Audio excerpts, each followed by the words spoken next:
성경 여호수아서에 보면요, 정말 흥미로운 이야기가 하나 나옵니다. 엄청난 실수가 어떻게 전혀 예상치 못한 결과로 이어졌는지에 대한 이야기인데요. 오늘 우리가 함께 파헤쳐 볼 이야기가 바로 이겁니다. 자, 한번 이렇게 질문을 던져볼게요. 만약에 여러분 인생의 가장 큰 실수가 정말 상상도 못했던 축복으로 이어진다면 어떨 것 같으세요? 이스라엘 지도자들이 저질렀던 이 뼈아픈 실수가 어떻게 구원의 길이 될 수 있었는지, 그 놀라운 역설의 과정을 한번 따라가 보겠습니다. 자, 상황이 어땠냐면요, 이스라엘이 막 엄청난 승리를 거둔 직후였어요. 분위기가 최고조에 달했겠죠? 바로 그때 이스라엘 지도자들이 아주 교묘한 속임수에 딱 걸려들게 됩니다. 바로 이겁니다. 이 이야기의 핵심에 있는 결정적인 실수. 이스라엘 지도자들이 하나님께 묻지도 않고 덜컥 화친 조약을 맺어버린 거예요. 아니, 가장 중요한 순간에 신의 뜻을 구하지 않은 거죠. 이 결정 하나가 순식간에 엄청난 위기를 불러왔습니다. 이 타임라인을 좀 보세요. 상황이 얼마나 급박하게 돌아갔는지 알 수 있어요. 첫 전날에 조약을 맺었는데 맙소사, 불과 4일 만에 모든 게 탄로난 겁니다. 그들이 사실은 바로 이웃에 사는 족속이었다는 게 밝혀진 거죠. 지도자들은 그야말로 엄청난 딜레마에 빠진 겁니다. 이 구절 하나가 당시 분위기를 그냥 다 보여주는 것 같아요. 온 회중이 족장들을 원망하니 백성들의 분노가 정말 하늘을 찔렀던 거죠. 지도자들은 당장 이 잘못된 조약 깨버리라고 엄청난 압박에 시달렸을 겁니다. 자, 여기서 이제 첫 번째 중요한 역설이 등장합니다.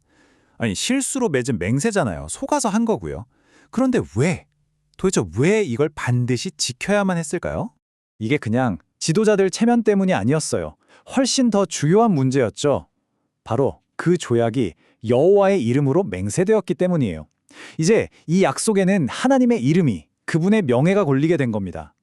자신들의 실수를 넘어서는 훨씬 더 큰 가치가 걸린 문제가 된 거죠. 이 헤세드라는 개념을 알면 이해가 좀 더 쉬워져요. 이게 뭐냐면 언약에 대한 하나님의 신실하심, 그분의 흔들림 없는 사랑과 헌신을 뜻하는 말이거든요. 그러니까 하나님께서 당신의 약속에 이렇게나 신실하신데 하물며 인간이 하나님의 이름으로 한 약속을 비록 그게 실수에서 비롯됐다 하더라도 지켜야 한다는 믿음이 그 바탕에 깔려 있었던 거예요. 이 비유를 보면 상황이 확 와닿으실 거예요. 서명된 수표 같은 거죠. 내가 실수로 금액을 잘못 적었을 수는 있어요. 하지만 일단 내 서명이 들어갔다? 그럼 그 수표는 유효하잖아요.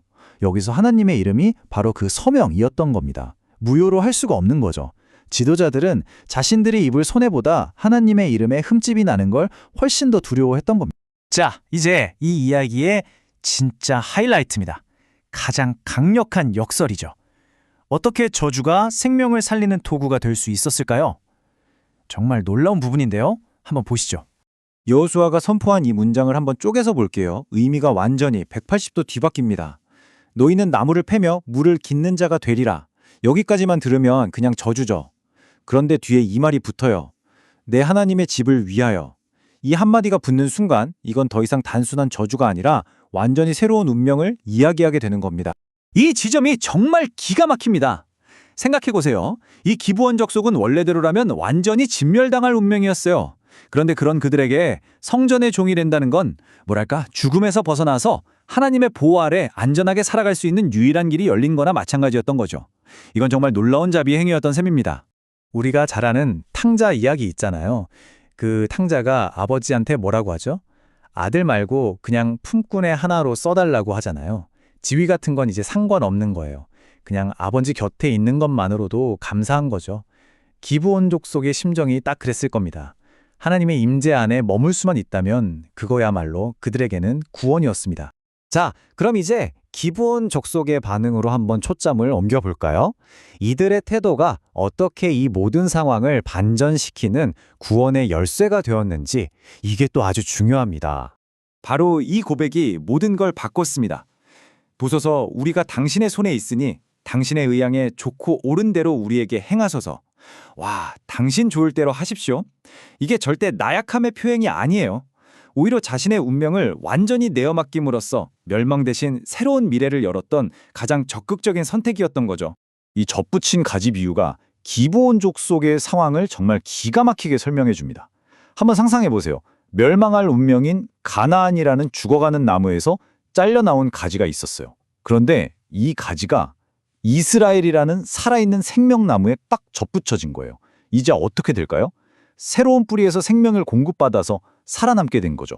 그리고 이게 그냥 일시적인 조치가 아니었다는 게 중요해요. 속임수로 시작된 이 관계가 정말 놀라운 유산을 남겼거든요. 보시는 것처럼 기브온 족속은 느디님 사람이라는 이름으로 불리면서 수백 년 동안 성전에서 봉사해요. 심지어 나중에 포로 생활에서 돌아온 공동체의 일원이 되기까지 합니다. 완전히 영구적으로 이스라엘 공동체에 통합된 거죠. 자, 이제 이야기를 마무리해볼 시간입니다. 이 모든 이야기를 통해서 우리가 붙잡아야 할 핵심 메시지는 과연 무엇일까요? 핵심은 아주 명확합니다. 이 이야기는 우리의 실수보다 훨씬 더 크신 하나님을 보여준다는 거예요. 인간의 실패가 이야기의 끝이 아니라는 거죠. 이스라엘 지도자들의 실수는 명백했지만 그 실수를 완전히 덮고도 남는 훨씬 더 큰 계획과 은혜가 작동하고 있었던 겁니다. 결국 이 이야기는 기브온 족속의 이야기에서 멈추지 않고 바로 우리 자신의 이야기로 이어집니다. 그들이 모든 걸 내려놓고 항복했을 때 생명을 얻었던 것처럼 우리도 자신의 실패를 인정하고 하나님께 온전히 내어드릴 때 그분은 우리의 가장 부끄러운 자리를 가장 놀라운 은혜의 다리로 바꾸실 수 있다는 거죠.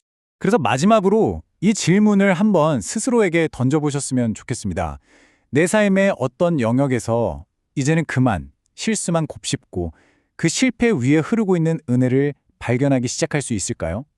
이 오래된 이야기가 오늘 우리에게 던지는 이 질문에 대해 한번 깊이 생각해보는 시간이 되시기를 바랍니다.